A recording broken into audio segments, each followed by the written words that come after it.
Time of death, 8:14 p.m. Dr. Emily Carter slowly pulled off her gloves and dropped them into the biohazard bin. The operating room was silent. Nobody moved. Nobody spoke. The 17-year-old boy on the table had fought until his very last heartbeat. So had she. For nearly 4 hours, she and her team had refused to give up. Because outside the operating room, his younger sister had been sitting on the floor, hugging a stuffed rabbit and whispering the same sentence over and over. "Please save my brother." Emily had heard those words through the closed door, and every time she heard them, she pushed herself harder. But sometimes, medicine loses. No matter how much you care. No matter how much you know. No matter how desperately you want a different ending. She walked into the staff room and stared at the sink while cold water ran over her hands. The blood was gone. The feeling wasn't. After 15 years as a trauma surgeon in Chicago, she had learned one simple truth. The day a patient's death stopped hurting was the day she would quit. Her phone vibrated. One message. From her husband. "We need to talk tonight." Emily closed her eyes. Those 6 words somehow frightened her more than everything that had happened in the last 4 hours. Something inside her whispered that nothing would ever be the same again. She was right. Rain covered downtown Chicago when Emily finally arrived home. The apartment lights were on, but something felt wrong. The framed family photos were gone. The bookshelf was half empty. Her favorite blue blanket had disappeared from the couch. Michael was sitting at the dining table. A suitcase stood beside him. He didn't smile. Didn't even stand up. "I met someone." Emily remained completely still. She expected anger. Instead, she felt strangely calm. How long? Almost a year. A year. 12 months of lies. 12 months of pretending. 12 months of late-night shifts she blamed on work while he was building another life. "I signed the papers." He slid a folder across the table. "The condo stays with me." Emily looked at him. "I paid for most of it." "I know." "My savings." "I know." "My extra shifts." "I know." He finally looked into her eyes. "But everything is in my name." Every sentence landed like another stone. Not because she was losing money, because she suddenly realized she had trusted someone who had been planning her exit for months. She didn't scream, didn't argue, didn't beg. She packed one suitcase, 3 sweaters, a box of old photographs, her medical degree, and a silver necklace her mother had given her before she died. Nothing else mattered anymore. That night, she checked into the cheapest roadside motel she could find. She couldn't sleep. At 4 a.m, she got back into her car and simply drove. No destination, no plan. Just away. After 2 hours, she stopped at a tiny gas station somewhere in rural Illinois. She walked inside for coffee. While waiting in line, she noticed a little girl, maybe 9 years old. Dirty sneakers, oversized hoodie, hair tangled by the wind. She was counting coins on the counter. The cashier sighed. "You're still $6 short." The little girl quietly removed a loaf of bread. Then a banana. Finally, she picked up a small carton of milk and stared at it for several seconds before placing it back. Emily watched silently. The girl smiled at the cashier. "It's okay. My brother can eat the bread." There was no anger, no complaint, just acceptance. Emily stepped forward. "I'll pay." The little girl immediately shook her head. "No, thank you." "It's fine. My grandma says we don't take things we can't repay." Emily knelt until they were eye level. "Then repay me someday." The girl hesitated. Finally, she nodded. Emily paid $20. The total came to $19.38.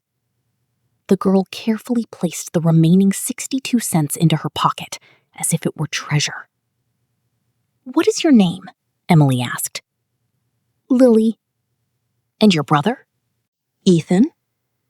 "Where are your parents?" The little girl's smile disappeared. "We don't have any anymore." Before Emily could ask another question, an old pickup truck pulled into the parking lot. An elderly woman climbed out. She looked exhausted. She thanked Emily 3 different times before taking the children home.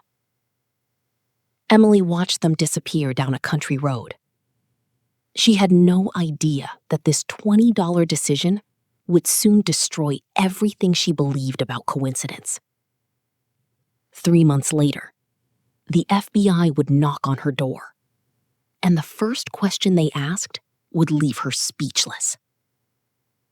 "Dr. Carter, do you remember buying milk for a little girl at a gas station?" Emily stared at the 2 agents standing on her porch. For a moment, she wondered if she was still asleep. The taller man showed his badge. "Special Agent Daniel Ross. This is Agent Melissa Grant." Emily slowly opened the screen door. There must be some mistake. "May we come in?" She nodded. The small farmhouse she had rented was quiet, except for the sound of rain tapping against the windows. Agent Ross placed a photograph on the kitchen table. It was the same little girl, Lily. Only now her hair was neatly brushed, and she was smiling. Emily immediately recognized her. "I bought her groceries." Ross exchanged a quick glance with his partner.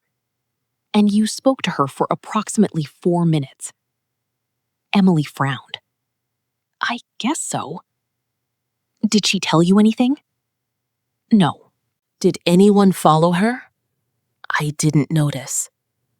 Silence filled the room.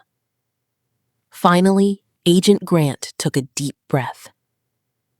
"Dr. Carter, Lily and her younger brother disappeared 18 months ago." Emily felt her heartbeat accelerate. "What?" "They were believed to have been kidnapped after a fire that killed their parents."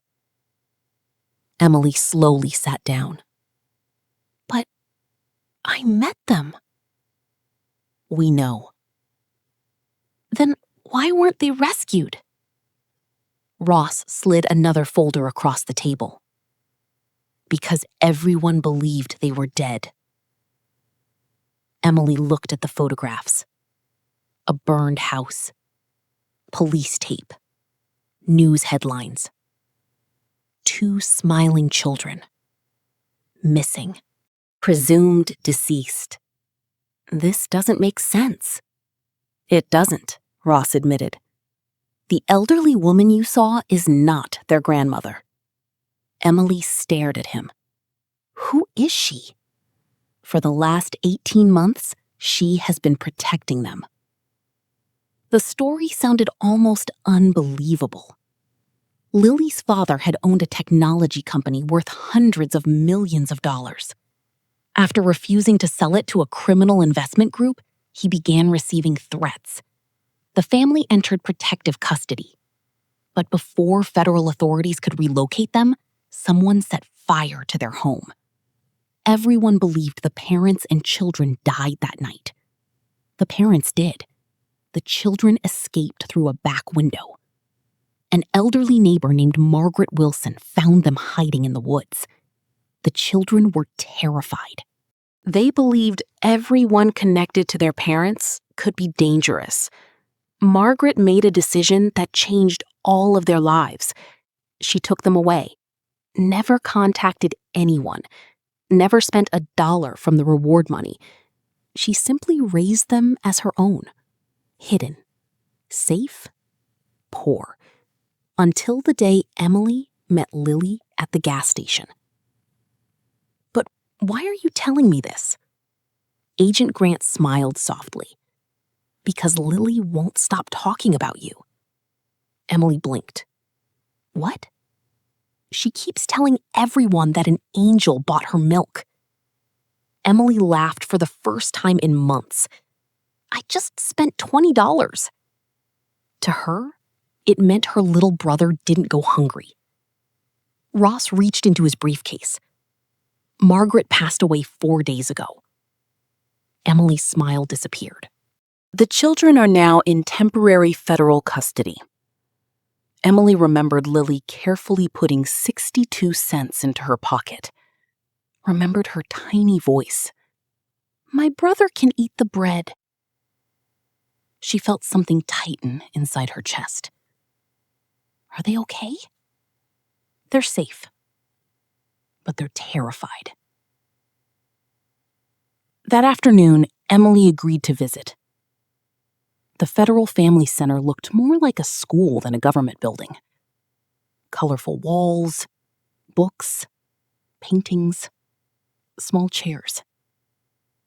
Still, the children looked frightened. Lily noticed Emily first. Her eyes became huge. Then she jumped from her chair. You came back! Before Emily could answer, the little girl wrapped both arms around her waist. Emily froze. Nobody had hugged her since the day her mother died. After several seconds, she carefully hugged the child back. Ethan peeked from behind a bookshelf. He held a toy dinosaur with missing legs. Lily smiled. This is the doctor. Emily crouched beside him. Hi, Ethan. He looked at her very seriously. My sister said you're nice. I try to be. He thought for a moment. Do nice people leave? The question struck harder than anything she had heard in an operating room. Emily couldn't answer. Because everyone important in her own life had left. Her parents, her marriage, her home, almost everything. Instead, she gently touched his shoulder.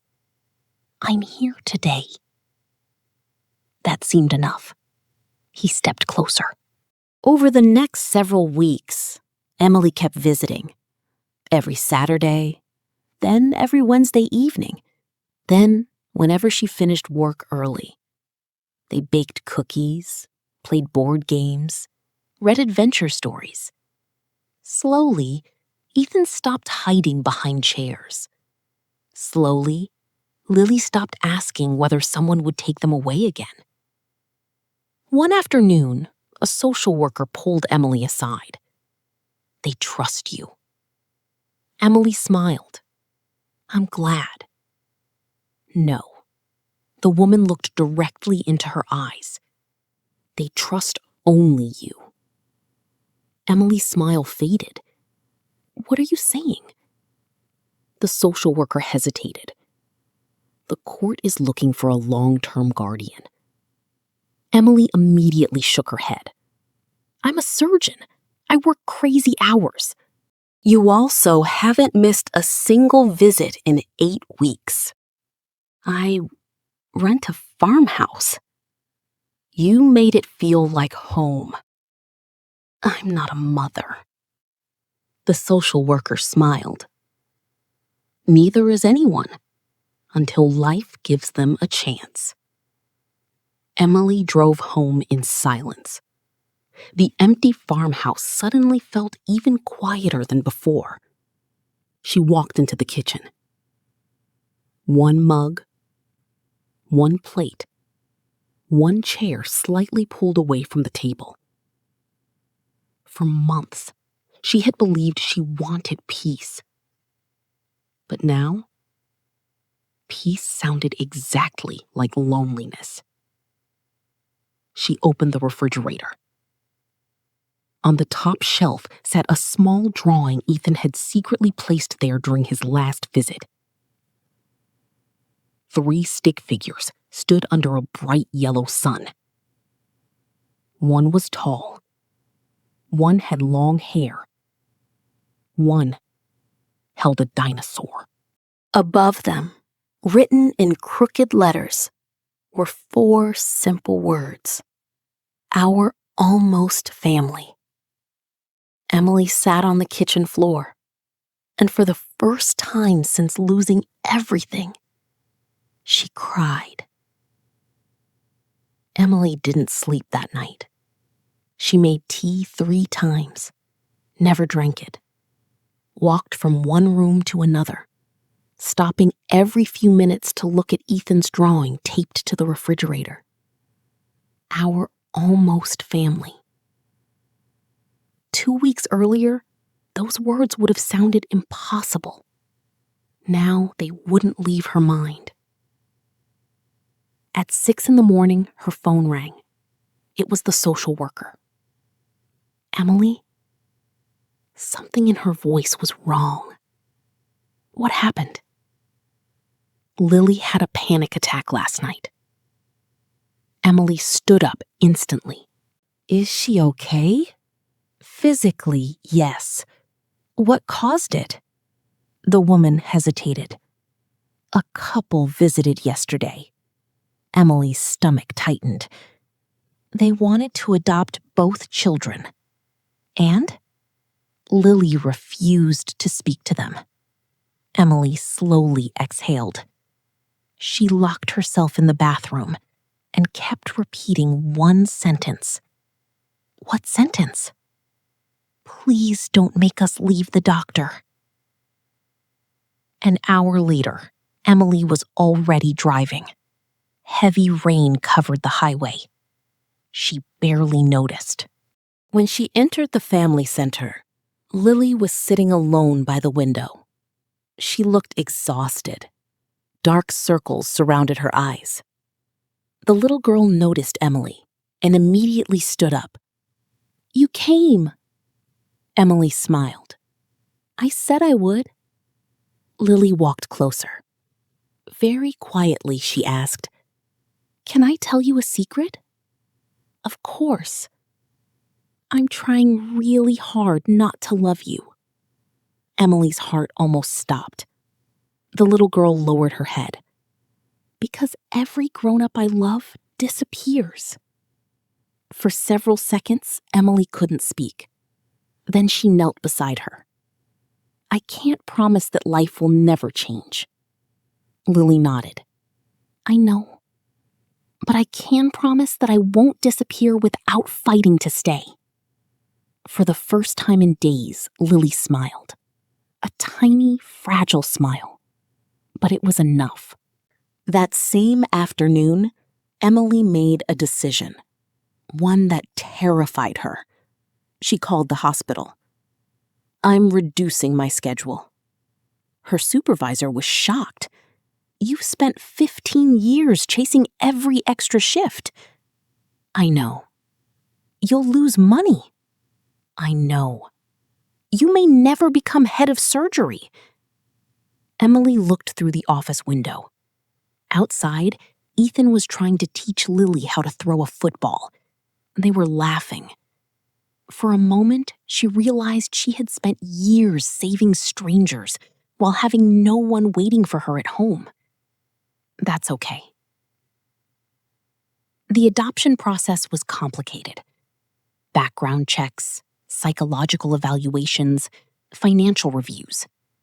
Court hearings, dozens of forms, hundreds of signatures.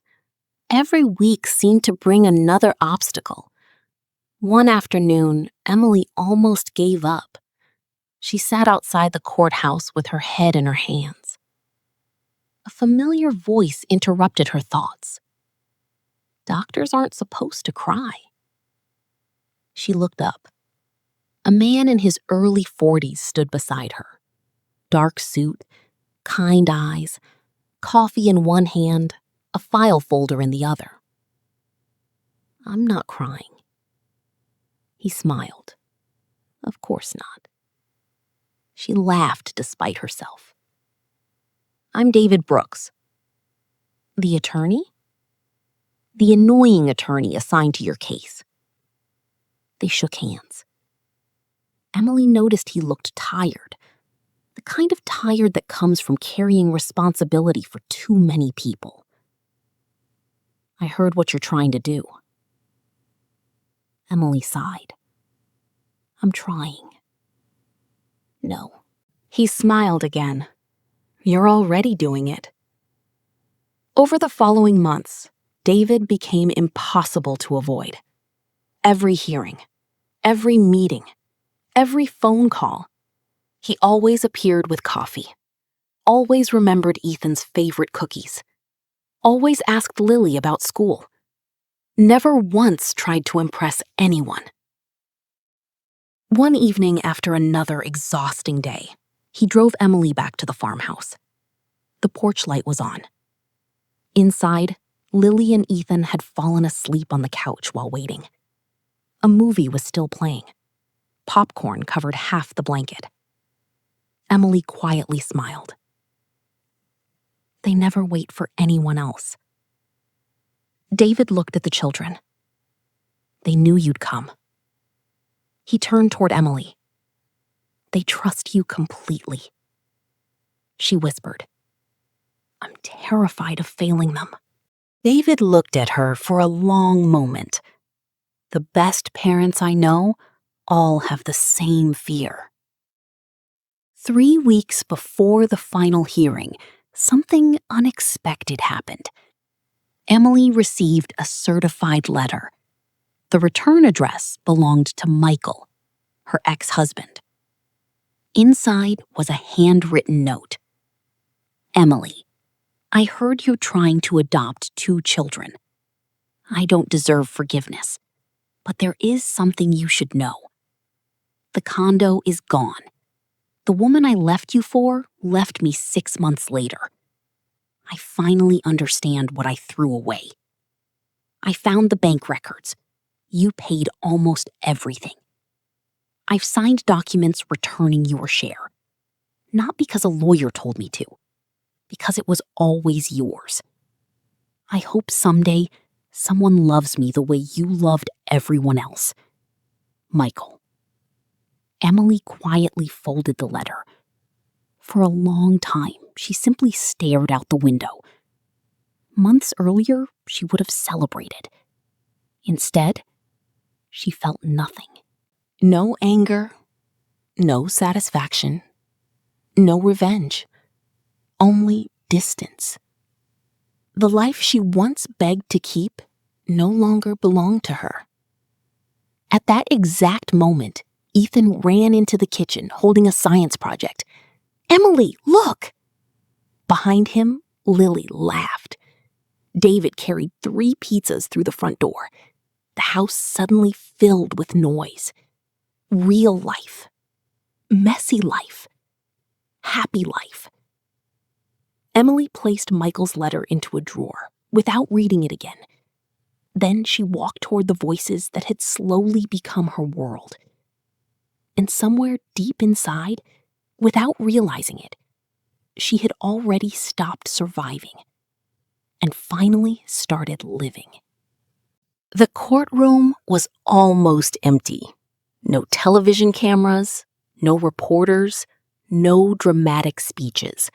Just a judge, 2 attorneys, a social worker, and 3 people whose futures depended on one signature. Emily sat perfectly still. Her palms were damp.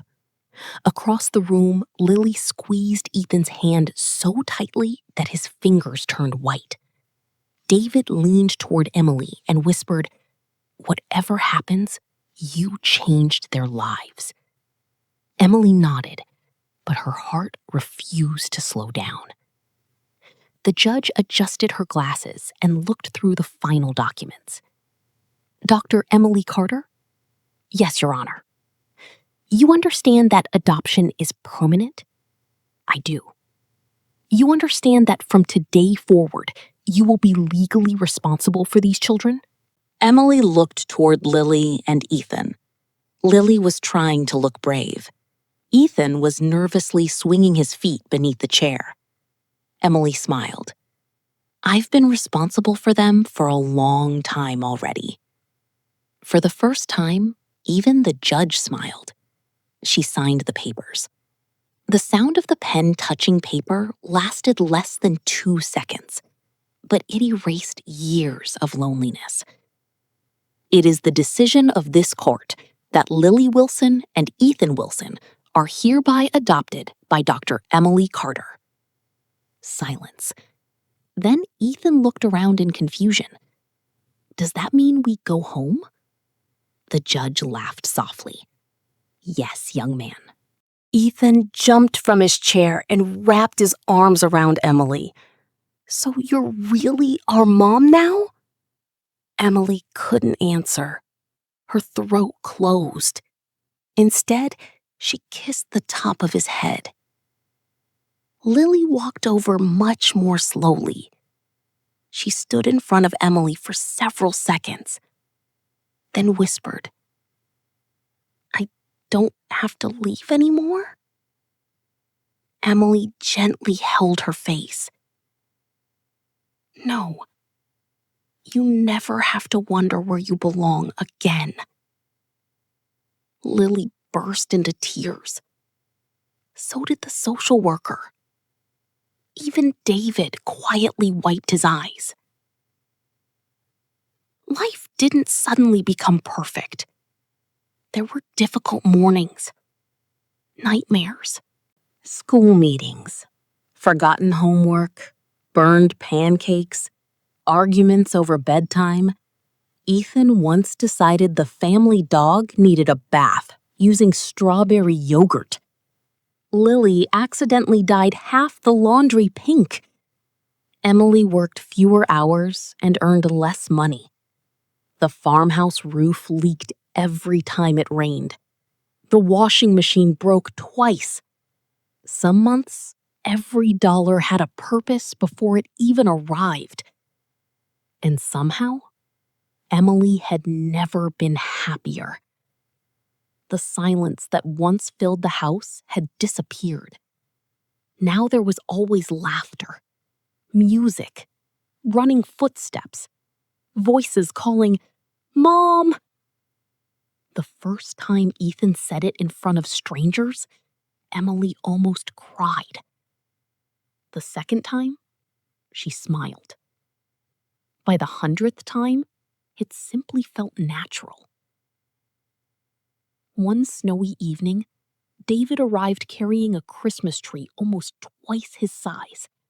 Ethan ran outside. "You got the biggest one!" David laughed. It looked lonely.